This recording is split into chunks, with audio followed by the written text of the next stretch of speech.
I said to him that I bet you that the press will not ask me a question on China. इन्होंने 2000 square kilometre Hindustan का उठा लिया, जिन्होंने हिंदुस्तान के 20 जवानों को शहीद किया, जो हमारे जवानों को अरुणाचल प्रदेश में पीट रहे हैं। मैंने कहा हिंदुस्तान की प्रेस मुझसे इनके बारे में एक सवाल नहीं पूछेगी। सच था, सच था। सच्चाई ये है कि जैसे इन पर लगाम लगी हुई है, वैसे हिंदुस्तान के प्रधानमंत्री पे भी लगाम लगी हुई है।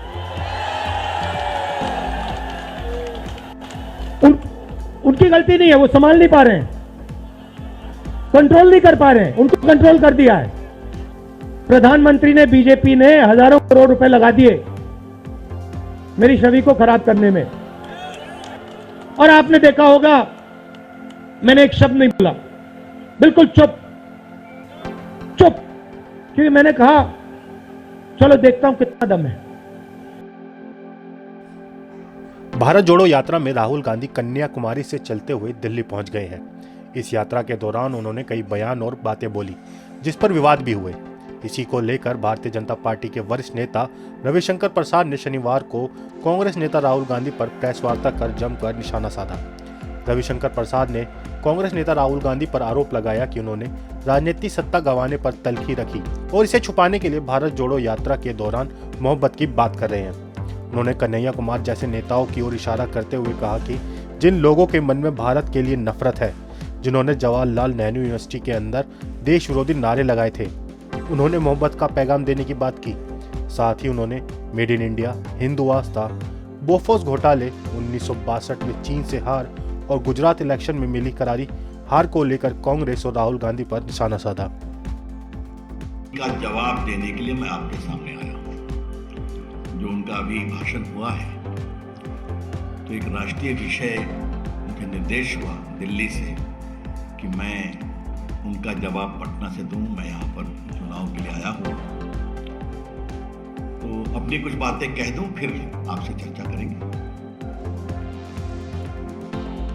राहुल गांधी भारत जोड़ो यात्रा पर दिल्ली पहुंचे।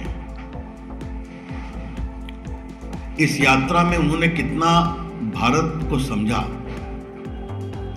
और कितना अपनी पार्टी को जोड़ा, इस पर चर्चा बाद में करेंगे। लेकिन उन्होंने कहा कि मैं मोहब्बत का पैगाम लेकर के आया हूं। तो चले हैं मोहब्बत का पैगाम लेकर, और साथ में वो चल रहे हैं जो भारत को तोड़ने की बात करते हैं। ये सच्चाई है कि नहीं? टुकड़े टुकड़े गैंग के सक्रिय सदस्य उनकी यात्रा में विभिन्न जगह चले हैं या नहीं चले हैं, ये भाजपा जानना चाहती है। इन लोगों ने जेएनयू में क्या क्या नारा लगाया था, हम सभी जानते हैं। तो देश से नफरत करने वाले लोगों के साथ चलकर आप मोहब्बत का कौन सा पैगाम दे रहे हैं राहुल गांधी, ये हम जानना चाहते हैं। आज आपने फिर सेना पर सवाल कर दिए। राहुल गांधी जी, कुछ आप भारत को समझते हैं? भाजपा की ओर से हम बहुत गंभीरता से सवाल कर रहे हैं, राहुल गांधी जी, आप भारत की सामरिक सुरक्षा को कुछ समझते हैं? अगर आप चल के आए कन्याकुमारी से, तो हिंदुस्तान कभी सेना के खिलाफ अपमानजनक शब्दों का प्रयोग नहीं करता कि सेना की पिटाई हुई है।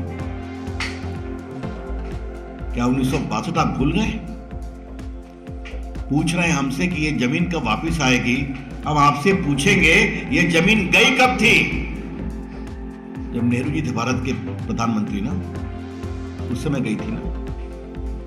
और आपकी सरकार में सेना के तमाम अस्त्र शस्त्र को खरीदने में कमीशन चलता था कि नहीं चलता था, याद है ना?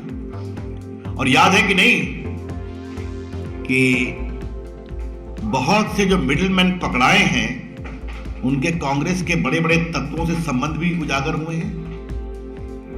राहुल गांधी, आप भूल गए कि नरेंद्र मोदी के आने के पहले भारत की सेना के पास बुलेट प्रूफ जैकेट नहीं थे?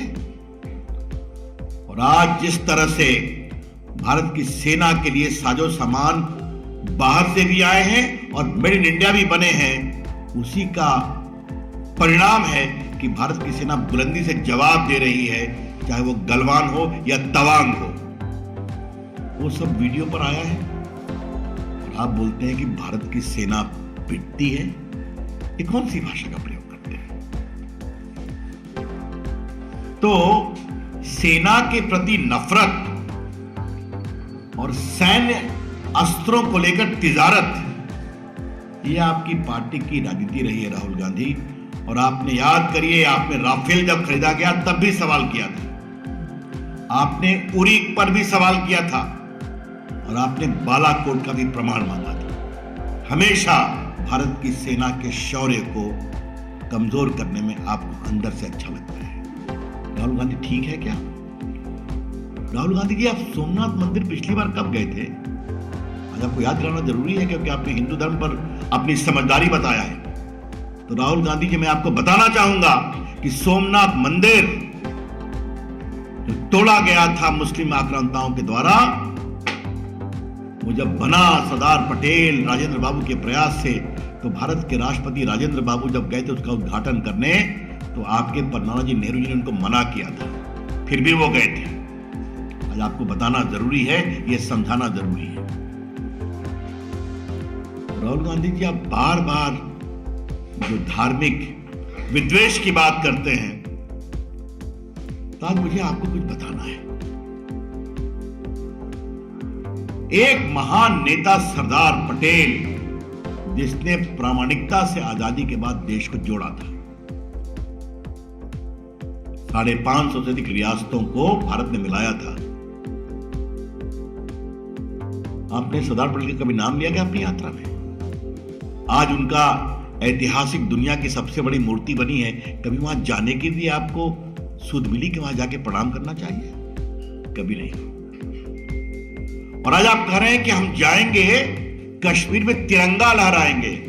तो राहुल गांधी जी, कश्मीर में तिरंगा लहराने का सौभाग्य कैसे मिल रहा है? 370 हटने के कारण आप वहां जा रहे हैं, वहां शांति है, वहां सद्भाव है, वहां भारत माता की जय लगती है और तिरंगा लहरता है। ये काम भी नरेंद्र मोदी की सरकार ने किया, क्योंकि बंटवारा भी कांग्रेस पार्टी की नीति, धारा 370 भी कांग्रेस पार्टी का कुचक्र, और इसको तोड़ने में, समाप्त करने का साहस हमारे प्रधानमंत्री नरेंद्र मोदी जी और साहसी गृह मंत्री अमित शाह के प्रयास और संसद के द्वारा हुआ है। कि ये बार बार कुछ व्यावसायिक घरानों को लेकर अपनी राजनीति चमकाना, तो उनका नाम तो नहीं लेंगे, लेकिन राहुल गांधी आपसे एक सवाल जरूर करेंगे। आपकी पार्टी की जो सरकार है, वहां पर उनके द्वारा काम हो रहा है कि नहीं? ईमानदारी से बता दीजिए आप हमें। और अगर काम हो रहा है तो आपने उनका कॉन्ट्रैक्ट कैंसिल किया है क्या? क्या मतलब है? इस झूठे आधार पर देश में क्या बयानबाजी करते हैं? हां, हमें याद है कि आपकी सरकार में कैसे क्रोनी कैपिटलिज्म हुआ था, फोन बैंकिंग हुई थी, इसको लोन दो, इसका लोन काटो, याद है ना? ये सब समाप्त हो गया राहुल गांधी ना। तो आपके दोस्तों की अब तिजारत चलती नहीं, तो आपको नफरत का पैगाम फैलाने का अवसर मिला है। कृपया करके ये सब बंद करिए राहुल गांधी। आप इस खबर के बारे में क्या सोचते हैं, हमें कमेंट सेक्शन में बताएं। साथ ही ब्रह्मास्त्र न्यूज़ को सब्सक्राइब और शेयर भी जरूर करें।